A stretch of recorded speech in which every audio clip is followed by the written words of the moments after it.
नमस्कार, स्वागत है आपका बिग न्यूज बिग शो में। मैं हूं आपके साथ Mukesh Rajput. Big news big show में आज भी उन तमाम बड़ी खबरों का जिक्र होगा, विश्लेषण होगा जिनका सीधा सरोकार आपसे है। बिग न्यूज बिग शो में बात हरियाणा की होगी, क्योंकि हरियाणा से एक बड़ी खबर आई है। काफ़ी लंबे समय के इंतज़ार के बाद कांग्रेस ने अब 8 उम्मीदवारों का ऐलान कर दिया है। कांग्रेस के टिकट बंटवारे के बाद अब हरियाणा लोकसभा चुनाव में टक्कर कितनी कड़ी होगी, कांग्रेस के उम्मीदवारों को लेकर भारतीय जनता पार्टी या जो दूसरी पार्टियां इस वक्त चुनाव मैदान में हैं वो क्या कह रही हैं, और हरियाणा में जो चुनाव प्रचार चल रहा है उसमें मुख्यमंत्री नायब सिंह सैनी विधानसभा का चुनाव लड़ रहे हैं और वो लगातार करनाल की जनता से मुखातिब हो रहे हैं, अपनी बात उनको कह रहे हैं, अपनी सरकार की उपलब्धियां गिनवा रहे हैं। वहीं पर पूर्व मुख्यमंत्री मनोहर लाल खट्टर जो करनाल से लोकसभा का चुनाव लड़ रहे हैं, उन्होंने भी आज सोनीपत में रैली की। रैली में क्या कहा, विपक्षी दलों को लेकर किस तरीके से तंज कसा, और लेकिन इसके साथ साथ अगर बात हम प्रधानमंत्री की करें तो प्रधानमंत्री लगातार अपने चुनावी प्रचार को तेज करते जा रहे हैं। एक दिन में 3 राज्यों में प्रचार प्रसार प्रधानमंत्री ने किया। इसमें बंगाल, बिहार में प्रधानमंत्री ने रैली की और वहीं पर उत्तर प्रदेश के बरेली में रोड शो किया। प्रधानमंत्री ने ईवीएम को लेकर विपक्ष को करारा जवाब दिया। बिग न्यूज़ बिग शो के दूसरे चरण में जो लोकसभा चुनाव हुआ है उसमें 13 राज्यों की 88 सीटों पर आज चुनाव कैसा रहा, और ये जो 88 सीटें हैं इनमें कौन कौन से दिग्गज हैं जिनकी किस्मत अब ईवीएम में कैद हो चुकी है, ये सब हम आपको बताएंगे ही। लेकिन बिग न्यूज़ बिग शो की शुरुआत हम करने जा रहे हैं सबसे बड़ी खबर से, और ये खबर सुप्रीम कोर्ट से आई है और ये खबर ईवीएम को लेकर है। ईवीएम लगातार सवालों के घेरे में रही है, विपक्ष लगातार ईवीएम पर सवाल उठाता रहा है, लेकिन अब ईवीएम को लेकर सुप्रीम कोर्ट का सुप्रीम फैसला आ चुका है। यानी जितने भी राजनीतिक दल ईवीएम को लेकर राजनीति कर रहे थे उस पर सुप्रीम कोर्ट की टिप्पणी आ गई है, और इस पर जो भी विवाद चल रहा था वो विवाद अब खत्म हो गया है, आप ये कह सकते हैं। सुप्रीम कोर्ट ने ईवीएम और वीवीपैट पर जितनी भी याचिकाएं थी उन सभी याचिकाओं को खारिज कर दिया है। उन्होंने कहा है कि देश का जो चुनाव है वो ईवीएम से ही होगा, और बैलेट पेपर को लेकर कोर्ट ने अपना रुख साफ किया है। सुप्रीम कोर्ट ने कहा है कि उम्मीदवारों के लिए हमने कुछ नियम बनाए हैं, वो क्या नियम है और कोर्ट ने बैलेट पेपर को लेकर क्या टिप्पणी की है। ईवीएम से चुनाव होंगे, लेकिन इसमें कुछ नियम कायदे क्या कुछ चेंज हुए हैं, ये हम आपको इस रिपोर्ट में दिखाएंगे। और साथ ही साथ हम इस रिपोर्ट में ये भी आपको बताएंगे कि प्रधानमंत्री ने जब ये ईवीएम का सुप्रीम फैसला सुना तो उन्होंने क्या कहा।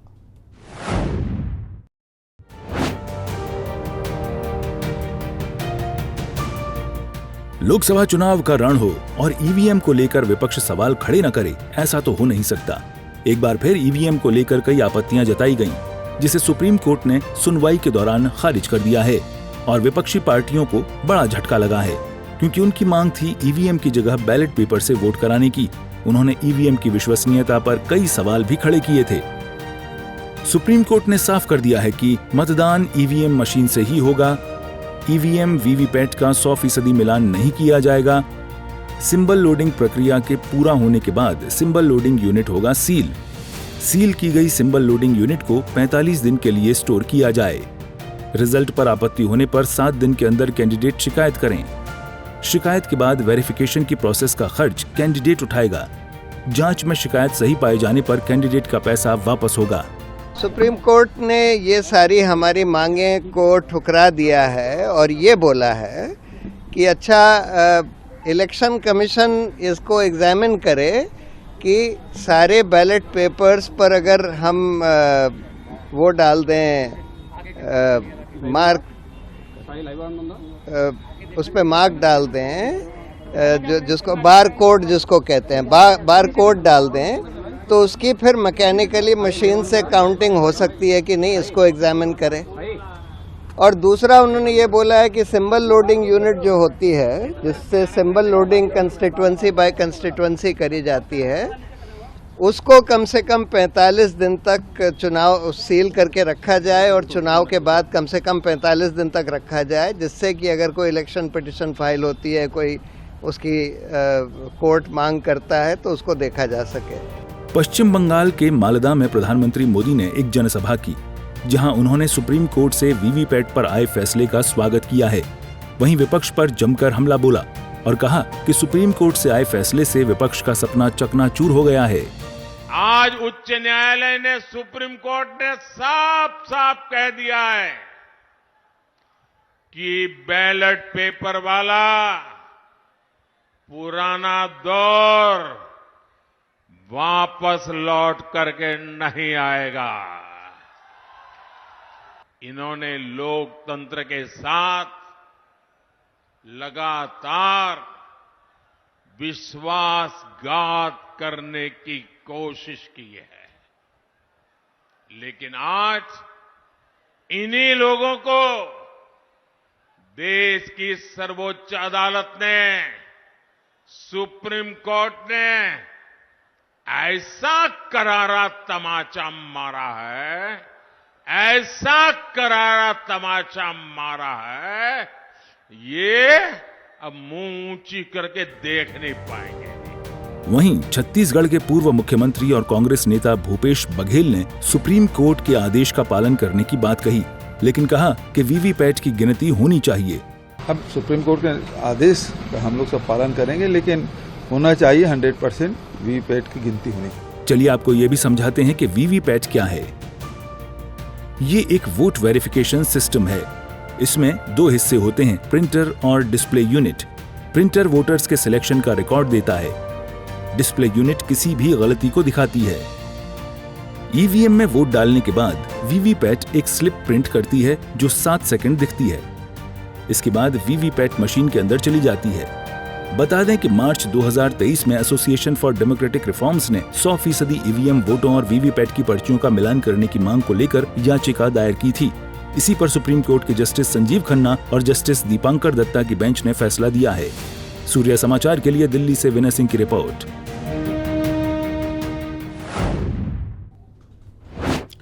तो सुप्रीम कोर्ट के सुप्रीम फैसले के बाद ईवीएम पर जो विपक्ष टीका टिप्पणी कर रहा था, उसको विराम लग गया है। अब बात करते हैं देश के सबसे बड़े लोकतंत्र में जो पर्व इस वक्त चल रहा है, जो चुनाव चल रहे हैं लोकसभा का, उसके बारे में। 13 राज्यों में 88 सीटों पर मतदान हुआ।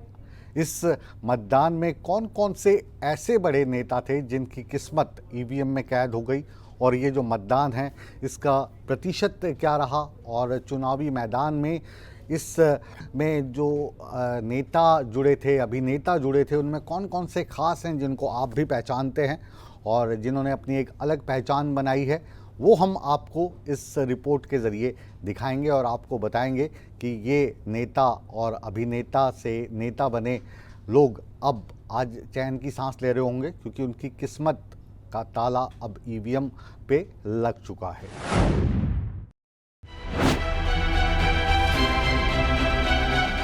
चुनाव की पारी शतरंज की तरह होती है। कब और कहां से कौन सा उम्मीदवार मात दे दे, इसका कोई अंदाजा नहीं होता। लेकिन सियासत की दौड़ में कोई भी पीछे नहीं रहना चाहता। हर कोई चाहता है कि इस दौड़ में पहले नंबर पर आकर अपनी जीत का परचम लहराए। तो चलिए अब जान लेते हैं दूसरे चरण के मतदान के बारे में। 26 अप्रैल को दूसरे चरण के लिए मतदान हुआ। देश के 13 राज्यों की 88 सीटों पर वोटिंग हुई। त्रिपुरा और मणिपुर में 76% से ज्यादा मतदान हुआ। छत्तीसगढ़ में 72% से ज्यादा मतदान। पश्चिम बंगाल में 70% से ज्यादा वोटिंग। लोकतंत्र के महापर्व के बीच मतदाताओं में भारी उत्साह देखने को मिला। नोएडा में ओपन हार्ट सर्जरी करवाने वाली 75 वर्षीय मरीज मतदान के लिए मतदान केंद्र एम्बुलेंस से पहुंची। तो वहीं बिहार के कटिहार में शादी के अगले दिन दुल्हन मतदान के लिए पहुंची। उधर पश्चिम बंगाल में दार्जिलिंग में एक वरिष्ठ नागरिक को व्हील चेयर से मतदान केंद्र पहुंचाया गया। वहीं प्रधानमंत्री नरेंद्र मोदी ने दूसरे चरण के लिए हुए मतदान को लेकर भी सोशल मीडिया पर पोस्ट किया। पीएम ने लिखा है कि भारत भर के लोगों का आभार जिन्होंने आज मतदान किया। एनडीए को मिल रहा अद्वितीय समर्थन विपक्ष को भी निराश करने वाला है। मतदाता एनडीए का सुशासन चाहते हैं। युवा और महिला वोटर एनडीए को मजबूत समर्थन दे रहे हैं। तो चलिए अब आपको ये भी बताते हैं कि कौन से बड़े चेहरे जिन्होंने अपने वोट का प्रयोग किया।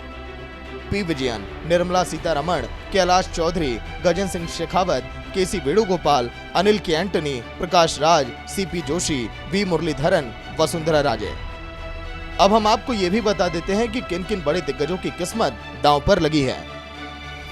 मथुरा से हेमा मालिनी, बीजेपी। मेरठ से अरुण गोविल, बीजेपी। अलीगढ़ से सतीश गौतम, बीजेपी।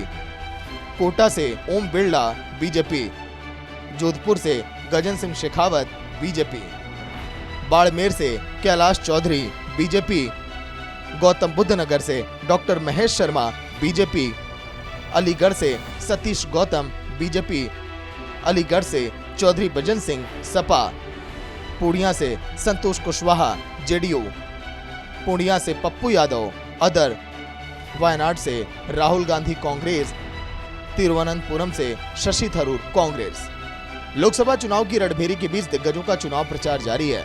चुनाव प्रचार के बीच कौन सी पार्टी जनता का दिल जीत पाएगी वो तो 4 जून को ही पता चलेगा, जब वोटों का पिटारा खुलेगा कि चुनाव में मोदी की गारंटी पर जनता ने भरोसा जताया या कांग्रेस के न्याय पत्र पर। ब्यूरो रिपोर्ट, सूर्या समाचार। तो बिग न्यूज़ बिग शो में आपने देखा कि जो दूसरा चरण था मतदान का वो अब खत्म हो चुका है और अब जो अगला चरण है, तीसरा चरण, वो 7 मई को है। हम आपको बता दें कि 7 मई को 12 राज्यों की 94 सीटों पर मतदान होना है और ये जो चुनाव होना है इसके लिए चुनावी तैयारियां लगातार चल रही हैं और प्रधानमंत्री लगातार अपने प्रचार प्रसार को तेज कर रहे हैं। एक ही दिन में इससे तीसरे चरण के लिए प्रधानमंत्री ने 3 राज्यों में रोड शो किया, रैलियां की। अपनी पूरी ताकत के साथ वो जनता को बार बार कह रहे हैं कि लोकतंत्र का ये जो पर्व है इसमें बढ़ चढ़कर भाग लें।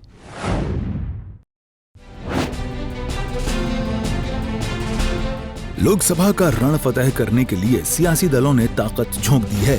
प्रधानमंत्री नरेंद्र मोदी ने शुक्रवार को 3 राज्यों में ताबड़तोड़ प्रचार किया। बिहार, उत्तर प्रदेश और पश्चिम बंगाल में प्रधानमंत्री ने बैक टू बैक रैलियां की। प्रधानमंत्री नरेंद्र मोदी ने पश्चिम बंगाल के मालदा में रोड शो किया। आपका उत्साह, ये आपका प्रेम मेरे सर आंखों पर।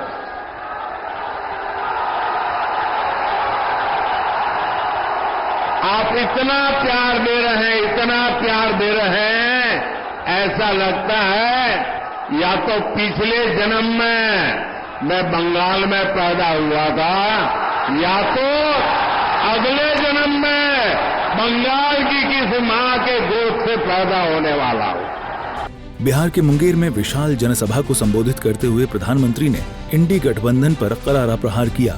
उन्होंने कहा कि इंडी गठबंधन की दूसरी योजना तो और भी खतरनाक है और भारत के संविधान की भावना के विरुद्ध है। आखिर प्रधानमंत्री किस दूसरी योजना की बात कर रहे थे, सुनिए जरा। इंडी गठबंधन की दूसरी योजना तो और भी खतरनाक है और ये भारत के संविधान की भावना के विरुद्ध हमारे पूर्वजों ने महीनों तक चर्चा करके जो हमारा देश का संविधान बनाया, जिस संविधान को बाबा साहब आम्बेडकर ने लिखा, उस संविधान की भावना के खिलाफ, बाबा साहब आम्बेडकर की योजना और विचार के खिलाफ अब वो धर्म के आधार पर आरक्षण लाना चाहते हैं। वहीं शाम को उत्तर प्रदेश के बरेली में प्रधानमंत्री नरेंद्र मोदी ने एक भव्य रोड शो किया। बता दें कि भाजपा की जीत एक बार फिर सुनिश्चित करने के लिए प्रधानमंत्री नरेंद्र मोदी ताबड़तोड़ रैलियां कर रहे हैं और जनसभाओं को संबोधित कर रहे हैं। दूसरी तरफ कांग्रेस नेता राहुल गांधी ने कर्नाटक में एक जनसभा के दौरान प्रधानमंत्री नरेंद्र मोदी पर जमकर निशाना साधा। नरेंद्र मोदी जी ने पिछले 10 साल सिर्फ गरीबों से पैसा छीना है, अरबपति बना दिए।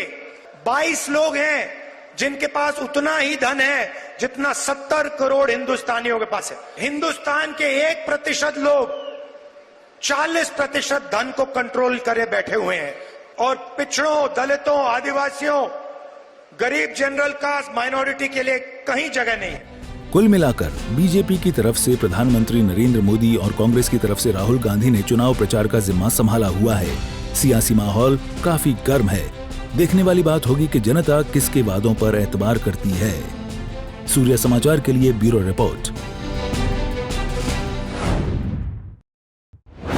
और बिग न्यूज बिग शो में आइए अब बात करते हैं हरियाणा की, और खास तौर से हम बात करने जा रहे हैं मुख्यमंत्री और पूर्व मुख्यमंत्री की। मुख्यमंत्री इस वक्त करनाल से चुनाव लड़ रहे हैं विधानसभा का, क्योंकि वो पहले सांसद हुआ करते थे, इसलिए वो करनाल में जाकर अपनी सरकार की उपलब्धियां गिनवा रहे हैं और अपने हक में वोट मांग रहे हैं। वहीं पर बात अगर पूर्व मुख्यमंत्री की करें, मनोहर लाल खट्टर साहब की, तो वो भी चुनाव लड़ रहे हैं करनाल से ही, लेकिन वो लोकसभा का चुनाव लड़ रहे हैं, क्योंकि वो पहले विधायक बने, फिर मुख्यमंत्री बने और अब वो सांसद के लिए चुनाव प्रचार कर रहे हैं। तो इसी कड़ी में आज नायब सिंह सैनी करनाल में रहे, उन्होंने दिन रात वहां पे प्रचार किया और मुख्यमंत्री करनाल की लोकसभा कंस्टिट्यूएंसी में ही रहे और सोनीपत में उन्होंने एक बड़ी रैली को संबोधित किया। मुख्यमंत्री नायब सिंह सैनी किस तरीके से अपनी पार्टियों की उपलब्धियां गिनवाते नजर आए और किस तरीके से अपने चुटकीले अंदाज में पूर्व मुख्यमंत्री मनोहर लाल खट्टर ने सोनीपत में विजय संकल्प रैली को संबोधित किया, आइए देखते हैं हमारी इस खास रिपोर्ट में।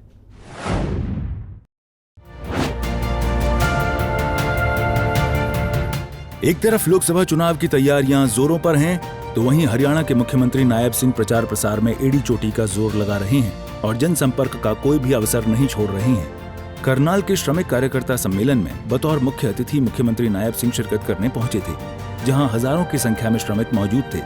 कार्यक्रम के बाद मुख्यमंत्री ने कहा कि प्रदेश के श्रमिक सभी 10 सीटों पर कमल खिलाने के लिए प्रतिबद्ध हैं और इनकी जो मांगे हैं उन्हें डबल इंजन की सरकार जरूर पूरा करेगी। हरियाणा के हमारे श्रमिकों ने एक यहाँ से संकल्प लिया है कि हरियाणा का पूरा श्रमिक, क्योंकि पहली बार है कि नरेंद्र मोदी की सरकार ने गरीब व्यक्ति को मजबूत करने का काम किया है और आज पूरा का पूरा श्रमिक ये संकल्प लिया है कि हम एक एक वोट वो कमल के फूल का बटन दबा करके नरेंद्र मोदी जी को 10 की 10 लोकसभा की सीटें देने का काम करेंगे और उसके लिए दिन रात मेहनत करेंगे। इनकी कुछ मांगे थी, उन मांगों को हमने कहा है कि पीछे भी जब मैं लेबर मिनिस्टर था तब भी इनके कुछ पदाधिकारी हमने उसमें कमेटी में लिए हुए थे और उनके हाथ में जो भी वो योजना बनाते थे उस योजना के आधार के ऊपर उन तक लाभ पहुंचता था और उस बात से ये बहुत संतुष्ट हैं कि हमारी नरेंद्र मोदी की सरकार ने और ये डबल इंजन की सरकार मनोहर लाल जी ने गरीबों के लिए बहुत योजनाएं चला करके उन तक लाभ पहुंचाया। इसके बाद मुख्यमंत्री नायब सिंह अग्रवाल धर्मशाला में बनाए हुए बीजेपी विधानसभा कार्यालय पहुंचे, जहां पर वो कार्यकर्ताओं से रूबरू हुए और उसके बाद उनके साथ मीटिंग करते हुए नजर आए। उन्होंने अपने सफर पर अपने कार्यकर्ताओं से बातचीत की और पीएम मोदी और पूर्व सीएम मनोहर लाल की नीतियों को जन जन तक पहुंचाने के लिए कहा। आज गरीब व्यक्ति, आम व्यक्ति, आज महिला, आज युवा नरेंद्र मोदी जी के साथ। अगर कोई गलत काम करेगा तो ईडी तो जाएगी, ईडी कोई आंखें बंद करके बैठेगी, वो आंखें बंद करके नहीं बैठेगी। अब अगर कोई ये बात बोलता हो मैं कट्टर ईमानदार हूँ और दूसरी तरफ भ्रष्टाचार चल रहा हो तो फिर ईडी तो जाएगी और तो पूछेगी कहाँ से आया कहाँ से नहीं आया। इधर मुख्यमंत्री नायब सिंह के साथ साथ पूर्व मुख्यमंत्री मनोहर लाल भी चुनावी मोड में नजर आ रहे हैं। सोनीपत के गोहाना में बीजेपी की विजय संकल्प रैली हुई, जिसमें मनोहर लाल ने चुनावी हुंकार भरी। जो कुछ मुझे बोलना था मैंने बोला है, सारे विषय तो आप तक आ गए हैं।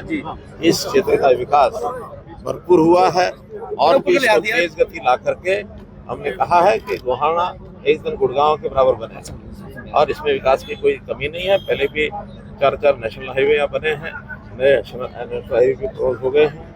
या विकास के नाते बुटाना की यूनिवर्सिटी हो, चाहे यहाँ का स्टेडियम हो, चाहे पार्क हो, सब चीजें बताई हैं। लगभग 4,500 करोड़ रुपया इस इलाके में हम लोगों ने पिछले 8 साल में लगाया है और भी लगातार लग रहे हैं।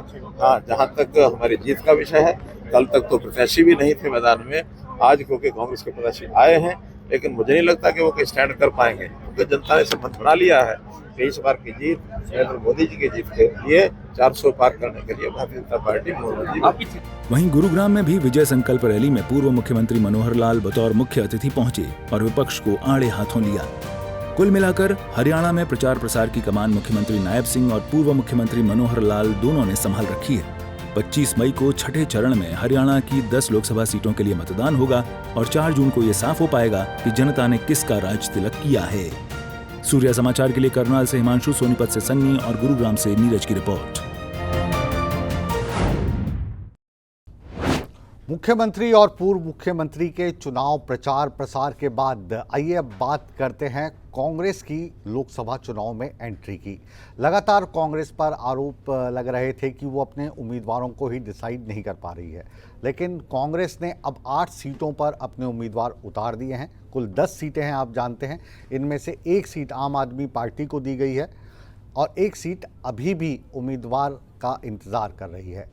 कांग्रेस का जो ये टिकट बंटवारा हुआ है, इसमें कुछ ऐसी चीज़ें भी सामने आई हैं जिससे हैरानगी हो रही है, क्योंकि चौधरी बीरेंद्र के बेटे विजेंद्र सिंह जो भारतीय जनता पार्टी के सांसद हुआ करते थे, वो भारतीय जनता पार्टी छोड़कर कांग्रेस में आए थे। तो ऐसे कयास लगाए जा रहे थे कि उनको हिसार से कांग्रेस का टिकट मिल सकता है, लेकिन वहाँ से टिकट दिया गया है जयप्रकाश को। रोहतक से दीपेंद्र हुड्डा जो भूपेंद्र सिंह हुड्डा के बेटे हैं, वो लोकसभा चुनाव में होंगे। कुमारी शैलजा जो कांग्रेस की अध्यक्ष रह चुकी हैं, ये सिरसा से चुनाव लड़ेंगी और इनका जो मुकाबला है वो कांग्रेस में, वो भी पहले अध्यक्ष रह चुके हैं, अब भारतीय जनता पार्टी का दामन थाम चुके हैं, अशोक तंवर से होगा। 5 चेहरे ऐसे हैं जिनको पहली बार लोकसभा का चुनाव लड़ाया जा रहा है, जिसमें रावदान सिंह, वरुण चौधरी, महेंद्र प्रताप, सतपाल ब्रह्मचारी और दिव्यांशु बुद्धिराजा। ये यूथ कांग्रेस के प्रेसिडेंट हुआ करते हैं और इनको पूर्व मुख्यमंत्री मनोहर लाल खट्टर के समक्ष करनाल से चुनाव में उतारा गया है। तो क्या ये जो कैंडिडेट्स हैं, इनका भारतीय जनता पार्टी के साथ मुकाबला रहने वाला है? कौन कहां पर कितना मजबूत है, कौन कहां पे कितना कमज़ोर है, ये जानने की कोशिश है बिग न्यूज़ बिग शो की ये बिग रिपोर्ट।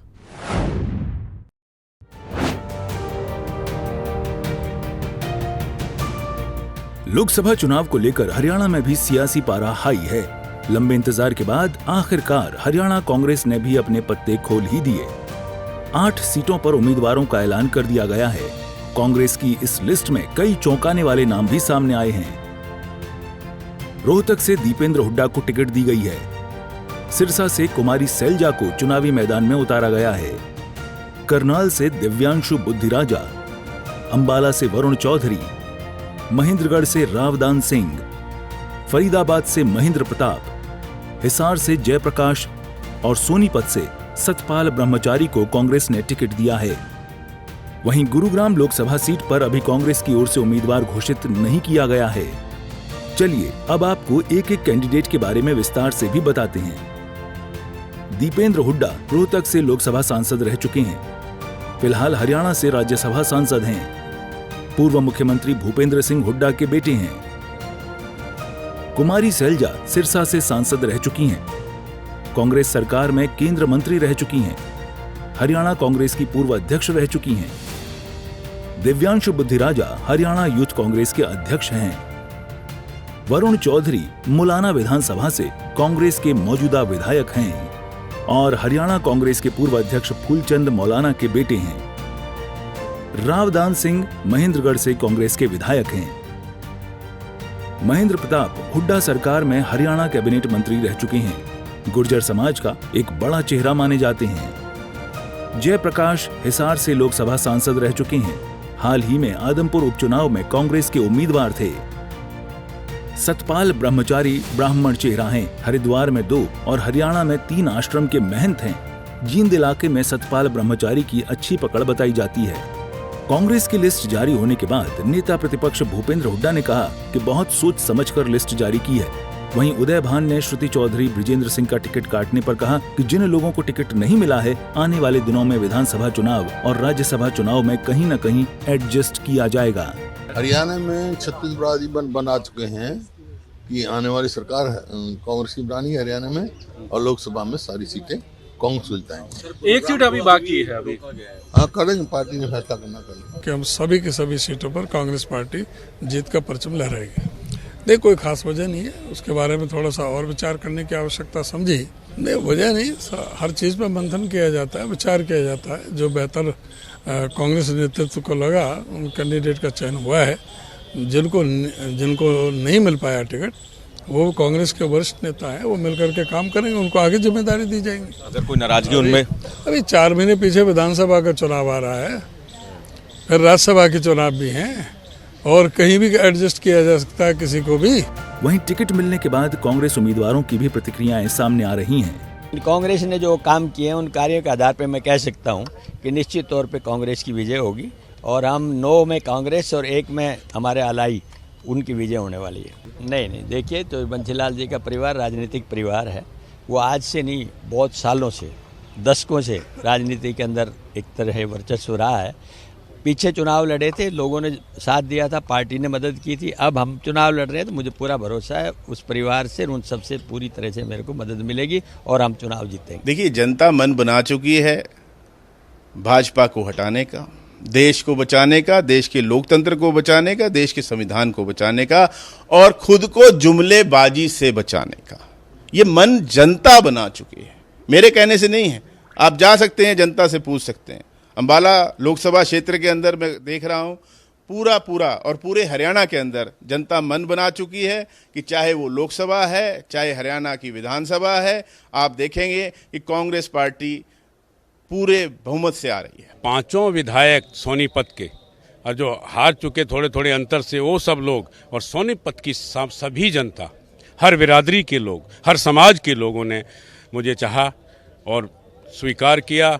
मैं आभारी हूं सोनीपत की जनता का, जो आने वाले समय में जो कांग्रेस के साथ मजबूती से खड़ी होगी और कांग्रेस के उम्मीदवार को जिताने का काम करेगी। जनता कांग्रेस को याद कर रही है, पुराने अपने इतिहास के लिए, उनकी डेवलपमेंट के लिए।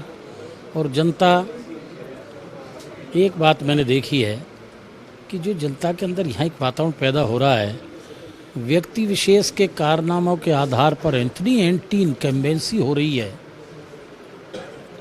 और मैं जो राजनीति से अलग जा रहा था, उस आदमी को जबरन बुला रही है, तो इसका मतलब जनता अच्छे चरित्र को, व्यक्ति के गुण दोष के आधार पर उसको अधिमान दे रही है। काबिले गौर है कि कांग्रेस इस बार हरियाणा में 9 लोकसभा सीटों पर चुनाव लड़ेगी और 1 सीट उसने अपनी सहयोगी पार्टी आप के लिए छोड़ी है। इसमें कुरुक्षेत्र की सीट पर आम आदमी पार्टी के उम्मीदवार सुशील गुप्ता चुनावी मैदान में होंगे। बाकी 9 सीटों पर कांग्रेस अपने उम्मीदवारों के साथ चुनावी मैदान में उतरेगी। राज्य में छठे चरण में 25 मई को मतदान होना है, जिसकी अधिसूचना 29 अप्रैल को जारी होगी और नतीजे 4 जून को आएंगे। सूर्य समाचार के लिए दिल्ली से विनय सिंह, फरीदाबाद से दीपक गौतम और चंडीगढ़ से रवि चंदेल की report. Big news big show में भी अब बात हम हरियाणा की ही आगे बढ़ा रहे हैं और लोकसभा चुनाव में, जैसा कि हम जानते हैं, भारतीय जनता पार्टी 10 के 10 सीटों पर बहुत पहले ही अपने उम्मीदवार उतार चुकी है। अब कांग्रेस भी मैदान में आ गई है, 8 उम्मीदवारों को मैदान में उतार दिया है। एक आम आदमी पार्टी ने उम्मीदवार उतारा है, इंडिया गठबंधन के चलते उसको 1 सीट दी गई थी, 1 सीट अभी भी खाली है। इसके अलावा हम बात करेंगे इनेलो के 6 उम्मीदवारों की जो लोकसभा चुनाव में उतर चुके हैं, 4 इनके भी बाकी हैं और जेजेपी ने अभी तक 5 उम्मीदवारों की घोषणा की है। प्रचार प्रसार शुरू हो चुका है, 5 इनके बाकी हैं। तो ये जो हरियाणा में लोकसभा चुनाव हैं अब रोचक होते जा रहे हैं, क्योंकि अब खिलाड़ी मैदान में आमने सामने दिखाई देंगे। किसका मुकाबला किससे होगा, कौन कहाँ पे ज़्यादा मजबूत है, कौन कहाँ पे ज़्यादा कमज़ोर है, जैसा हमने कहा कि वो देखना काफ़ी रोचक होगा। और यही हम आपको समझाने की कोशिश करेंगे बिग न्यूज़ बिग शो की हमारी इस बिग रिपोर्ट में।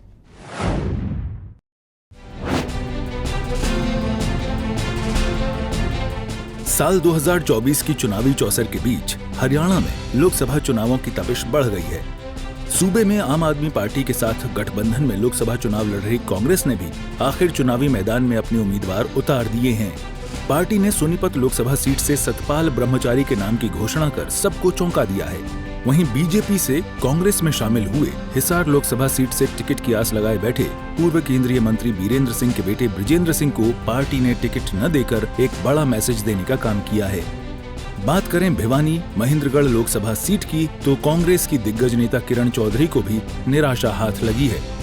लगातार दिल्ली दरबार में सोनिया गांधी के आवास पर जाकर अपनी बेटी श्रुति चौधरी के लिए टिकट मांग रही थी, लेकिन कांग्रेस आलाकमान ने भूपेंद्र सिंह हुड्डा कैंप के महेंद्रगढ़ से विधायक रावदान सिंह को टिकट देकर भिवानी महेंद्रगढ़ लोकसभा सीट पर चुनावी समीकरण को एक नई हवा देने का काम किया है। बता दें कि इनेलो की 4, जेजेपी की 5, कांग्रेस की 1 सीट पर पेंच फंसा हुआ है। चलिए अब आपको हरियाणा की 10 लोकसभा सीटों पर किस किस के बीच कड़ा मुकाबला रहने वाला है, इसकी जानकारी देते हैं। अंबाला में बीजेपी से बंतो कटारिया, कांग्रेस से वरुण चौधरी, इनेलो से गुरप्रीत सिंह उम्मीदवार हैं। कुरुक्षेत्र में बीजेपी से नवीन जिंदल, इनेलो से अभय चौटाला तो सुशील गुप्ता कांग्रेस आप गठबंधन के उम्मीदवार हैं। करनाल में बीजेपी से मनोहर लाल, कांग्रेस से दिव्यांश बुद्धिराजा चुनावी मैदान में हैं। सोनीपत में बीजेपी से मोहनलाल बड़ौली, कांग्रेस से सतपाल ब्रह्मचारी तो वहीं इनेलो से अनूप सिंह चुनाव लड़ेंगे। हिसार में बीजेपी की ओर से रणजीत सिंह, कांग्रेस की तरफ से जयप्रकाश, जेजेपी की ओर से नैना चौटाला तो वहीं इनेलो से सुनैना चौटाला चुनावी मैदान में हैं। भिवानी महेंद्रगढ़ में बीजेपी की ओर से धर्मवीर सिंह उम्मीदवार हैं, कांग्रेस से रावदान सिंह तो वहीं जेजेपी से राव बहादुर सिंह उम्मीदवार हैं। गुरुग्राम में बीजेपी की तरफ से राव इंद्रजीत, जेजेपी की ओर से राहुल यादव फाजिलपुरिया चुनाव लड़ेंगे तो वहीं इनेलो और कांग्रेस ने अभी इस सीट पर अपने पत्ते नहीं खोले हैं। रोहतक में बीजेपी से अरविंद शर्मा, कांग्रेस से दीपेंद्र हुड्डा के बीच कड़ा मुकाबला होगा। फरीदाबाद सीट पर बीजेपी से कृष्णपाल गुर्जर, कांग्रेस से महेंद्र प्रताप सिंह, जेजेपी से नलिन हुड्डा, इनेलो से सुनील तेवतिया चुनाव लड़ेंगे। सिरसा से बीजेपी की ओर से अशोक तंवर, कांग्रेस से कुमारी सैलजा, जेजेपी से रमेश खटक और इनेलो से संदीप लोट आमने सामने होंगे। वहीं कांग्रेस की लिस्ट पर बीजेपी लगातार हमलावर हो रही है। मुख्यमंत्री नायब सिंह और पूर्व मुख्यमंत्री मनोहर लाल ने इस सूची को लेकर क्या कहा, सुनिए। और देखिए, क्योंकि उनका आंतरिक मामला है टिकटों का, परंतु लिस्ट निकाली तो अच्छा है। कुछ कहना चाहेंगे, इंतजार कर रहे, कुछ कहना चाहेंगे। अब मैदान में है, अब अच्छा है। तो हमारी जीत का विषय है। कल तक तो प्रत्याशी भी नहीं थे मैदान में, आज क्योंकि कांग्रेस के प्रत्याशी आए हैं, लेकिन मुझे नहीं लगता कि वो कोई स्टैंड कर पाएंगे, क्योंकि जनता ने संबंध बना लिया है कि इस बार की जीत नरेंद्र मोदी जी की जीत के लिए 400 पार करने के लिए भारतीय जनता पार्टी मोदी जी। आज पहली बार जब ये सारा विषय आया तो अब सारा आमना सामना होगा, मजा आएगा ही। क्यों नहीं? हमारा किसी प्रकार का हार नहीं होता। हरियाणा की जनता है और जनता उस नाते से रोल। पूर्व गृह मंत्री अनिल विज ने कांग्रेस की लिस्ट पर तंज कसते हुए कहा कि अब लिस्ट बाहर आने के साथ साथ इनकी लड़ाई भी बाहर आ गई है। वहीं पर्यावरण मंत्री संजय सिंह ने कहा कि कांग्रेस के पास न कोई नीति है न कोई नेता है चुनाव लड़ने के लिए। पूरा महीना लगा है इनको लिस्ट तय करने में और रोज इनकी लड़ाई हुई है। रोज ये घोषणा करते रहे आधिकारिक तौर पर कि शाम तक आ जाएगी, कल आ जाएगी, लेकिन वो कल नहीं आई। अब लिस्ट बाहर आ गई है, लिस्ट के साथ लड़ाई भी बाहर आ गई है। जो लड़ाई अंदर बैठ के दफ्तर में हो रही थी, अब वो सड़कों पर हो रही है, क्योंकि इनकी लड़ाई की जड़ें बहुत गहरी हैं। वो जड़ें अपना असर जरूर दिखाएंगी। प्रदेश में मैं समझता हूँ जिस प्रकार की जब कल जो कांग्रेस की जो सूची आई है उसमें भारतीय जनता पार्टी का स्पष्ट जो जीत दिखाई दे रही है। और मैं समझता हूँ जो उम्मीदवार हैं वो सारे भारतीय जनता पार्टी के उम्मीदवारों से पहले चुनाव हार भी चुके हैं। 2-3 दिन बाद हारने के बाद भी जो चुनावी व्यवस्था होती है, चुनाव लड़ना जरूरी होता है, इसलिए कांग्रेस चुनाव लड़ रही है। बाकी ना कांग्रेस के पास कोई नीति है, ना ही कोई नेता है चुनाव लड़ने के लिए। आज भारतीय जनता पार्टी के पास नीति भी है, नेता भी है और काम करने का उनका एक तरीका है। याद दिला दें कि उम्मीदवारों के चयन में कांग्रेस को पहले कठिनाइयों का सामना करना पड़ा था। पार्टी की केंद्रीय चुनाव समिति राज्य के नेताओं की आपत्तियों के कारण नामों को अंतिम रूप देने में असमर्थ थी। इसके चलते कांग्रेस अध्यक्ष मल्लिकार्जुन खड़गे ने वरिष्ठ नेताओं की एक समिति बनाई थी। सूर्या समाचार के लिए दिल्ली से विनय, सोनीपत से सनी और अंबाला से नरेश की रिपोर्ट।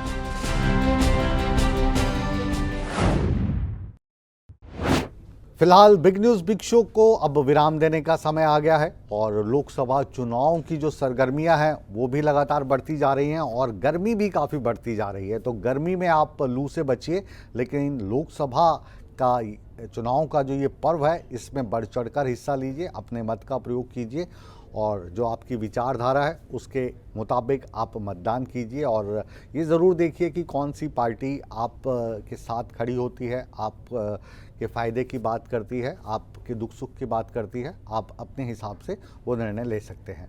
फिलहाल बिग न्यूज़ बिग शो को अब यहीं पर विराम देते हैं, लेकिन कहीं मत जाइए, बने रहिए हमारे साथ, क्योंकि बिग न्यूज़ बिग शो के बाद भी सूर्य समाचार पर खबरों का सिलसिला लगातार जारी है। बने रहे हमारे साथ।